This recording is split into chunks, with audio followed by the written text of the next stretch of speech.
Welcome back to another episode of Beauty Business and Mindful Podcast. This is your host, Celeste, and I'm so excited. It's October 1st. We're going into spooky season, which is the best. And today's episode, I really wanted to talk about just to the new month. There has been, I did a website update and trying to get podcast out, so it becomes so much more complicated because I originally used Anchor and they took away the record from your phone features. And now they're working with Riverside and it's learning this whole new system. And honestly, I am not a fan of it. But here we are recording this episode. And today I wanted to really talk about like evolving and changing in your business. And in this new era where people are like, you're a brand, you're a brand. I think it's a bunch of BS. So I really wanted to go more into the business, like being a business brand versus you, the importance of differentiating yourself and also of evolving and how to like sprinkle little things of yourself into your website and why I decided to redo my website. Um, I don't know if I ever told you, but I pretty much spent like $3,000 per website. So it ended up being all done. It was like $12,000 when I got all my websites done, but I wasn't truly happy with it. So I just been dealing with it. I'm like, whatever, it's fine. It was pretty. It just I don't know. It just I had a different vision for it. Anyway, so I redid my websites up now. You can go to celestestylist.com. And first, let's talk about before I begin even about my website, changes and rebrand and everything. I want to talk about the really business branding in my own words, how I see it, to maybe help you if you're going through a rebranding or you want to go through a rebranding, what to think about. So for me, a brand, it's what people remember through image, images, through scent, through memory of a certain business or product. So, for example, think about Coca-Cola. What comes up to your mind for Coca-Cola? For me, Coca-Cola is Coca-Cola with tacos because I love my Coca-Cola with tacos. For me, Coca-Cola is the commercial. Like, I remember when I was a little girl, they had the polar bear commercial during Christmas time. That is Coca-Cola to me, okay? And also Coca-Cola is really bad for you, but I love it, and it reminds me of how hard it is to quit. Coca-Cola. So that's what Coca-Cola really means to me, and like the fizzly, like carbonation that burns your nostrils, like that is Coca-Cola, okay? So that's just like a memory of that product that I use and think that I associate. Think about like what I just told you, my childhood, different memories, everything that comes to mind when it comes to that product. So I think it goes with your business. And the reality is that you are a human being, okay? Like I'm a human being, and guess what? We're imperfect. We're gonna make mistakes. And to put so much pressure that you have to bottle yourself up like a product to sell your brand, I think that is really toxic. And you know what? Let's not use even the word toxic. I think it's really unhealthy because we are gonna make mistakes. And even if you're like, okay, Celeste, you're going far stretch. No, like seriously, like let's talk about this. Think about celebrities. They get nitpicked for every single thing they do. You can love them. For example, Bridgerton, I love it. I've seen all those seasons 3 times, okay? I binge watch them. And there's certain characters I just love and connect with, but they are just the character. I know that's not the human being. I know I cannot put that kind of pressure on the person because they are their own person, right? It has nothing to do with me or them. It's like they're separate from the people they portray for a movie or a show. So that's why I don't have a personal brand. I have a business brand, I have a business personality, but I do not have a personal brand because I am not for sale. I do not want to sell all aspects of me. I don't no longer share. It's been like almost 2 years. I don't share my kids on social media.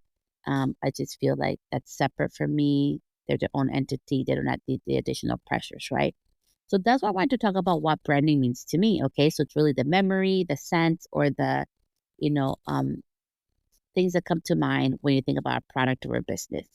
So now let's talk about our business, okay? So I've evolved so much, and it's been crazy roller coaster ride. And sometimes I'm like, people might think I'm a crazy ass, but I'm not. I just love to pivot and change when life takes me. I no longer can do something like foiling and doing highlights.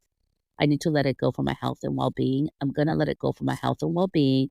I may struggle with it. I may not like that that's the situation, but that's what I'm gonna do. So now, having said that, let's talk about the website. So website rebranding is more for us than it is for clients, but I want to talk a little bit about it, why I did it. Anytime you do a website rebrand, remember, like, it's just pretty packaging like a present, like I told you. Like, it looks pretty, people might like it, you might like it, but it's not that big of a deal, okay? But when people land on your website, that's why you should know where your business is coming from. It needs to be able to do two things, and it's what you can do for them and how to get that thing from you. So, for example, like if you are a manicurist and you do like your specialty is hard gel nails, I need to be able to see, okay, when I go into your page, I can see you do hard gel nails and how can I book you, right? Or if you have a wait list. And even like honestly, and I'm giving you this advice from like the reality of things, even if you are fully booked, always have a cancellation or wait list because you didn't call that person when somebody calls in sick or something happens or somebody ends up no longer coming to you because they ended up moving. It's so important to always have a wait list or, like, and nurture them through emails, right? Get their email, nurture them, keep in contact with them at least once a month, right?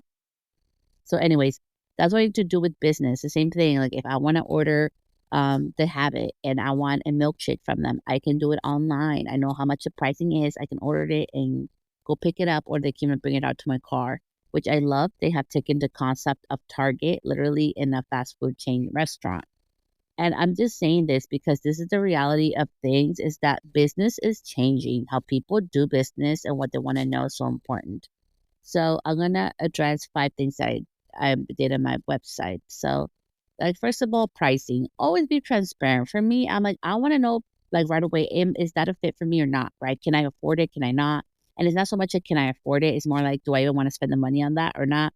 I just did one of my amazing brides this past weekend, and I was talking to her how I paid $100 for a um hard gel fill, and they're plain. Okay, she's like, you paid $100 for that, and I was like, yeah. So the story behind this is that they told me, I asked, it was supposed to be $50. It ended up being 100. I paid it, and I won't go back there. But like, I paid it. And this is what I mean. Like, it's so important that we're so transparent with our pricing. And I saw it on the website. I called and asked, and then I got them done. There was no designs or nothing on them. Okay. And that's how much I ended up paying. So it's just such a good lesson for us. And it reminds me also my consumer self. It's not that like I haven't paid over $100 for nails before. It's that I know when I want to pay 100 nails before. Like right now we're in Halloween season, so I'm gonna get my Halloween nails done. And it's a lot of artistry, and she does in hand painting. I pay for that expertise. But that's different versus when I know I'm gonna pay versus going somewhere where I was one cheap, like fast or whatever nails, I'm like, this right now they look horrible. I know I'm gonna get my super nice nails done soon.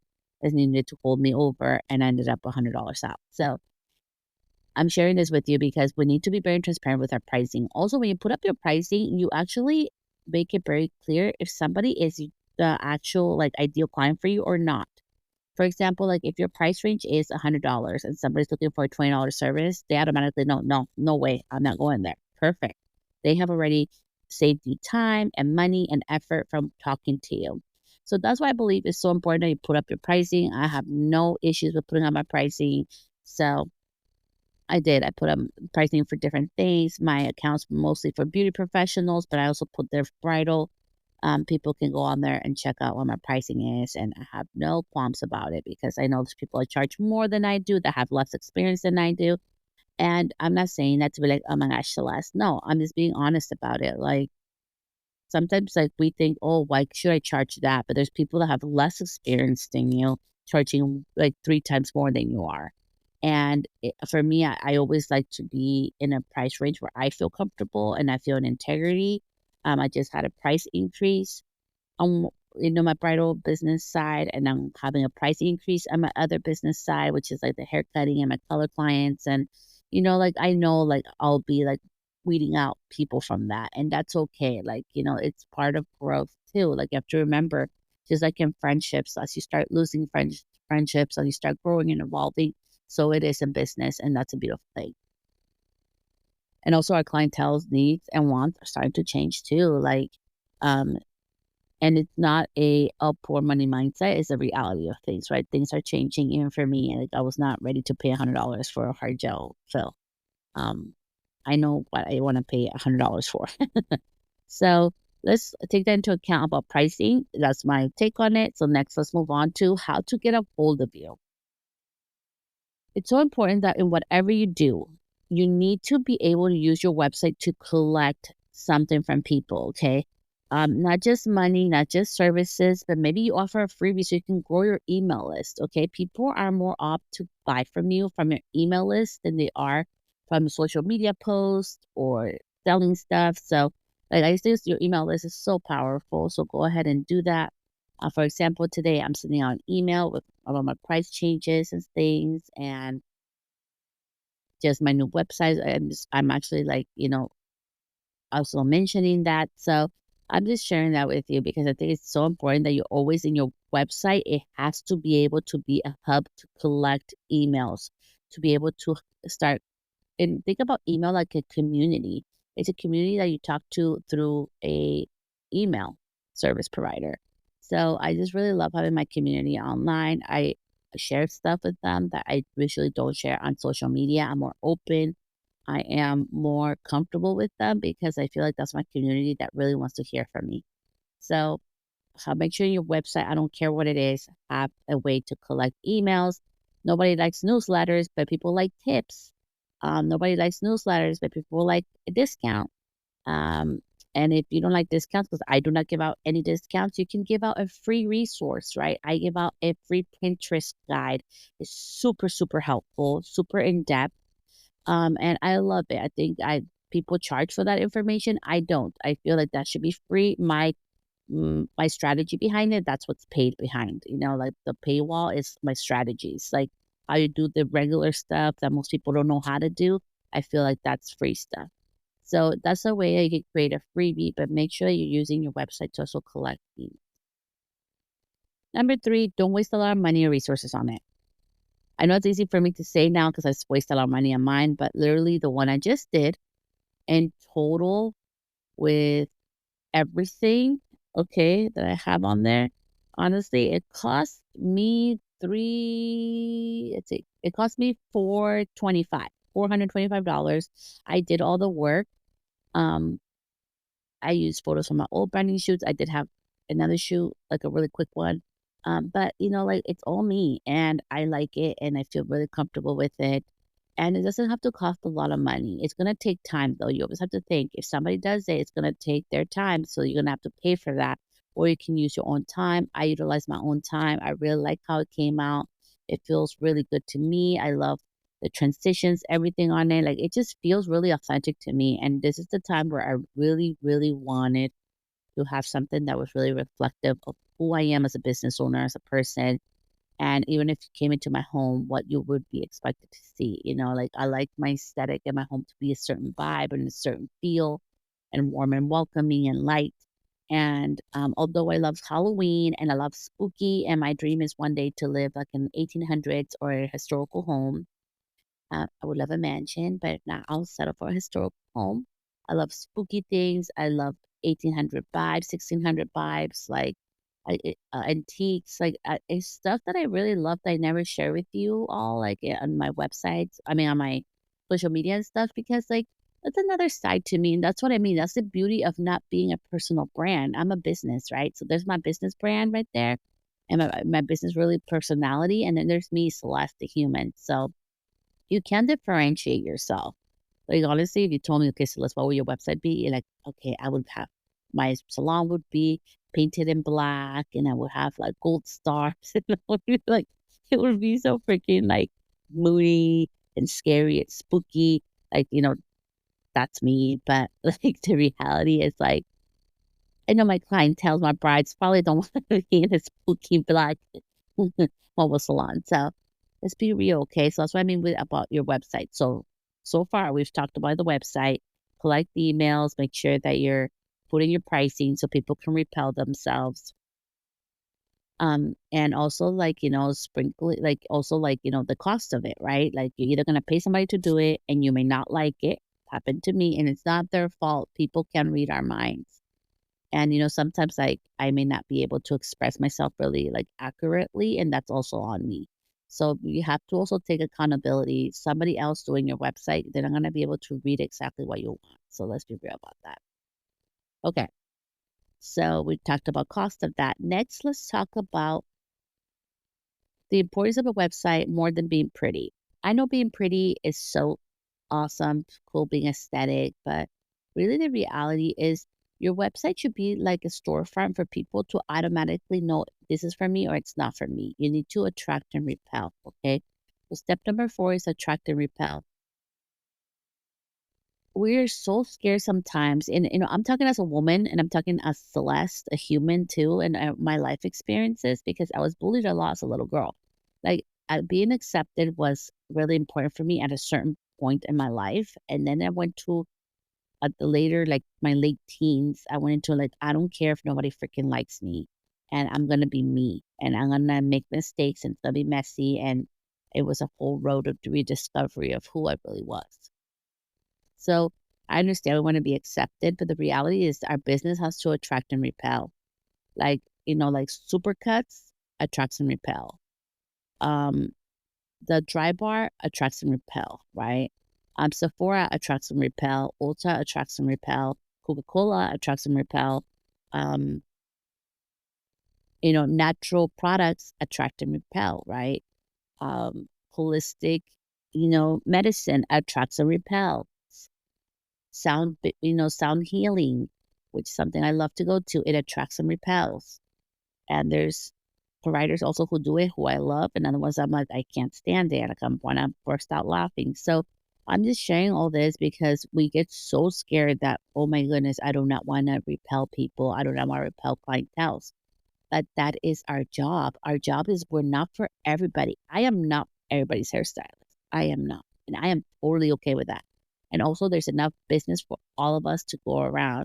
And I just think it's so important that we start getting more comfortable with attracting and repelling people and our clientele because you need to know who you're attracting, right? So I think that's really important. And you have to get more comfortable with that. And with that comes, the pricing helps with that, um, also like your aesthetic. So like putting actual pictures of your work. So if you go to my website, I do not have stock images. Okay. The reason for that is I want to showcase my work and the reality of it. I love Instagram. I think it's cool and it's pretty and everything, and work can look beautiful. But the reality is that clients want different things. I have clients who they want their hair to feel like real hair. They want it to move. They want it like a little messy and then done. They want it big. They want it to stay like a certain way all day. They don't. Like, they want to invest in hair extensions to make it fuller. They don't want to invest in hair extensions to make it fuller. They want to rock what they have. They want more than what they have. So they're willing to invest money in extensions. And I'm just sharing all this because it's the reality of things, right? Like, we really need to be very clear on that part. So, and lastly, number 5, like, make sure you have way for people to contact you. You'll be surprised. There's so many websites where I've been to where I don't know how to contact the person. And sometimes I'm like, okay, so what do I do now, right? Or the business. And I'm like, are they still in business? Because this like picture looks from like 2005. And I know that sounds really mean, but it's the reality. Like you need to upkeep. If you're gonna have a website, you need to upkeep it. I change mine every 3 months. I'm like adding pictures or changing, switching things out, and showcase what you want to do. Because if you like, say for example, like you have a really pretty picture, okay, and it's of a hairstyle that you hate to do, but you want to put it up on your website because like it's really pretty. The reality is that you're going to be attracting people who want that hairstyle. So if you hate it, don't put it on there. Your website should also showcase your work. Please, like show it. Like, what does it look like? And I know we can be our hardest critics. One of my makeup artists that works with me, she always laughs because she knows. She's like, Celeste doesn't need no haters. She's her own hater. And I know it sounds horrible, but like me being anxious, I'm always overthinking and I'm always learning from myself too. I'm always like, okay, I can do this next time better, next time better, next time better, right? And also, like, I'm also very mindful that with hair and everything, it's very personalized and people want certain things with their hair. And, not everybody wants a crap ton of hairspray. Not everybody wants it to stay set a certain way all day. They want it to come unruly. They want to be able to run their fingers through it. And I'm just being honest with you because the thing is with Instagram is we don't see behind the scenes. And I'm going to share this from a good place in my heart. I'm not doing it to be mean. I'm just being honest because nobody told me this and I wouldn't have known unless I took the class. I took a class from somebody and I didn't know how much they charge. They charge over $1,200 for a style and they make the extensions mandatory, and they also, like, if there's humidity or stuff, people have to pay for retouches. Or people are scared that's gonna like get messed up, they need to pay for retouches. There's no guarantee that's gonna last all night. And I'm sharing that because sometimes we are our worst critics and we're like, oh my gosh, I suck. That stylist has that hairstyle done, that lasts all day, but we don't know that they're doing retouches. Or he had the hairstyle last all day, but we don't know that they're using extensions, or that they make it mandatory that their clients have to have harmful hairspray, or that make it mandatory certain things or that. And the beauty of things like hair is a natural thing and texture is so in right now. And we need to be so mindful to not stop our own growth. Websites are nice. I feel honestly like in 2024, a website is probably like, I think it's like a 30% need to a website, to be honest. And it may be different for you. Like maybe all your business come from websites, so then you should put more effort into it. But that's what I mean. Like, see where all your business is coming from. Like for me, I did my website and it took me like 2 days and not 2 full days. Like I did one day, I did 3 hours. The next day, I did 2 hours total, and it was done. So it was 5 hours total. I just took little breaks and stuff because that's how I am. And it looks really pretty, and I really love it. So that's my website has been done because of that. I decided to invest 5 hours. I did not invest 5 days. And I did it over 2 days span because I wanted to take breaks. And creatively, I've learned that when I do things like this, um, I just do better with time. I don't like it rushed. And also, like, I hope this motivates you that I am not a college graduate. I do not have a degree. I am a high school student. Okay. I graduated from high school. I went to beauty school, and I just like to learn tech because I've had to, because of business, to do a podcast, to all those things, my opt ins, my freebies, classes, working with Pinterest, all that stuff takes tech, and I've had to learn it. I'm a millennial. Okay. Like, we had the original like um, Macintosh in our computers. So that's how far back we go. And I remember that taking Word and Excel was an elective.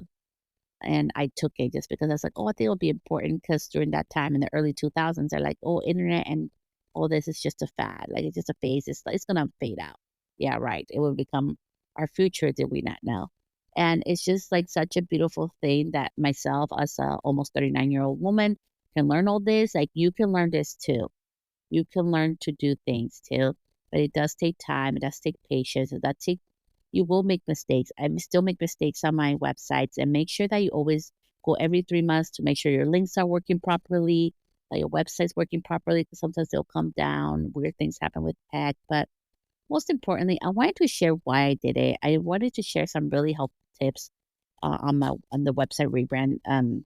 What, like, the new website design I did and things that I've learned through my own website. The importance of being able people to contact you. So make sure you put your email address on there, or you have a contact form in every single page, which is something I did on my other one. But just make it something where it's actually helpful for people, where people right away can know this is for me or it's not for me. You need to attract and repel with your website. I really hope this episode helps you, and enjoy this spooky season. I cannot wait for the fun upcoming tutorials I'm going to be doing. And also this month, we're opening up the Patreon. So I'm starting my own Patreon community. There's 2 different tiers that you can choose from. And I'm so excited to have a place where we can connect. I will be having once a month live video, live stream where we can chat and I can talk to you. And sometimes we'll do like fun little, like tutorial alongs where you can, like, we can do something together.